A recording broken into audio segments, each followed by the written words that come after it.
What's up, world? Welcome to Loco Tennis. I'm Brandon, and today we'll go over how to string your racket with a drop weight stringer. Let's get started.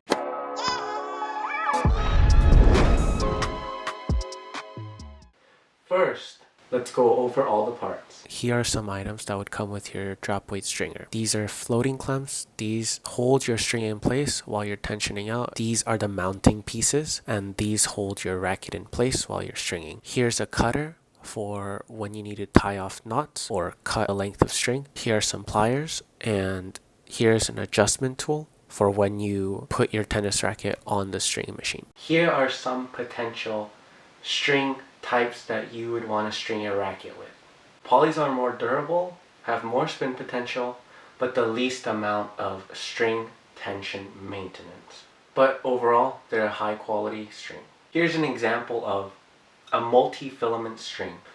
Multis usually have more comfort, less durability, but good tension maintenance. Here's an example of natural gut. Natural gut is more expensive, but they have great playability, the best tension maintenance. Lastly, there's synthetic gut.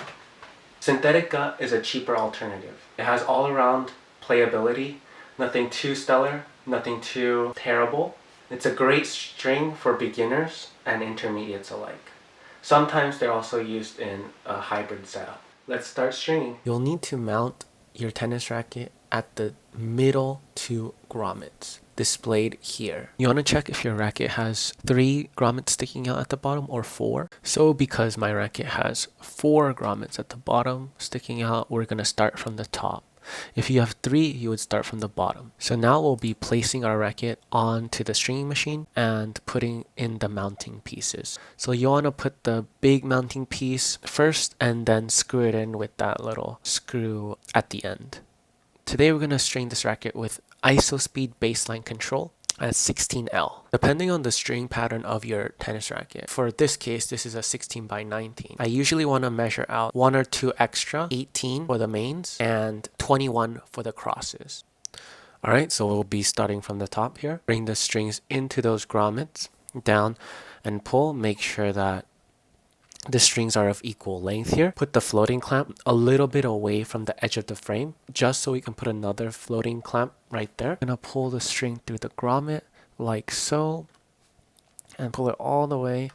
Then we're gonna tension it out here.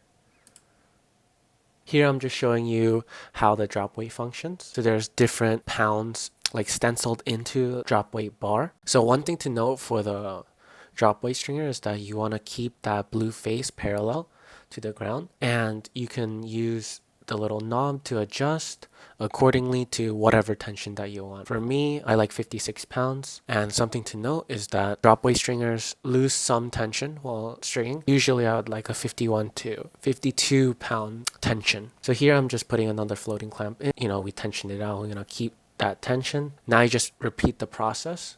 And once you do it more and more, you'll get more accustomed to it, and it'll be like muscle memory.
Now that we're done with the mains, we'll have to tie off the knots here. And the knot that we're going to be using is called the double half hitch. So look for the hole that is a main.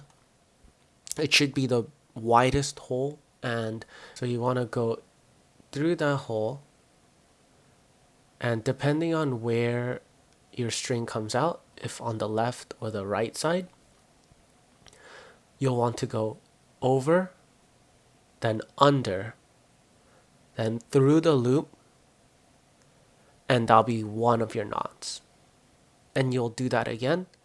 So it's over, under, through the hole, and tie that off. So what I like to do is tension it out with the drop weight here, just so the knot is tight enough and won't give once you start playing. Okay, now onto the crosses. So like before, we're gonna measure out 21 crosses for this tennis racket because we're using a 16 by 19 pattern. So let's do that real quick here. So here you want to either start over or under a string. So in my case, I started over. You'll want to go in that pattern. So you'll go over, under, over, under, over, under. And so if you run your finger across, it should feel like you're going up and down, up and down. And then at the end, this is where we'll set up our starting knot.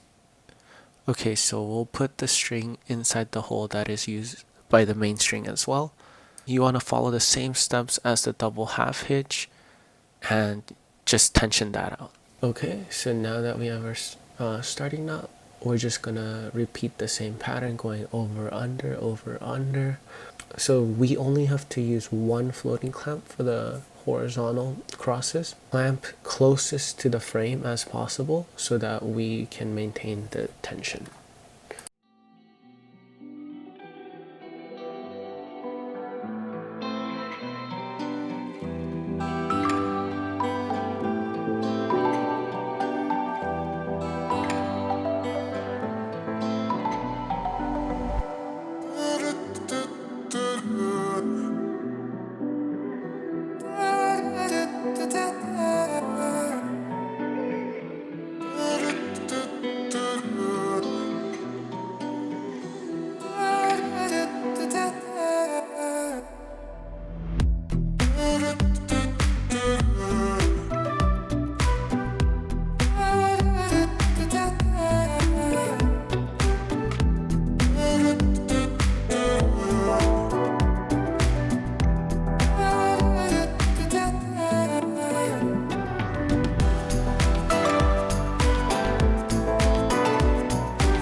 Okay, for the ending nut, you'll do the same double half hitch. So you're gonna put the string through, then you're gonna go over, under, through the knot, and pull it. Then we're gonna tension that. Then we're gonna do that again a second time. So over, under, through the loop, and pull through. And there you have it. You're done. You've successfully strung your own racket using a drop weight stringer. So that's it. You've successfully done it. If this video has helped you in any way, please leave a like and subscribe and comment down below.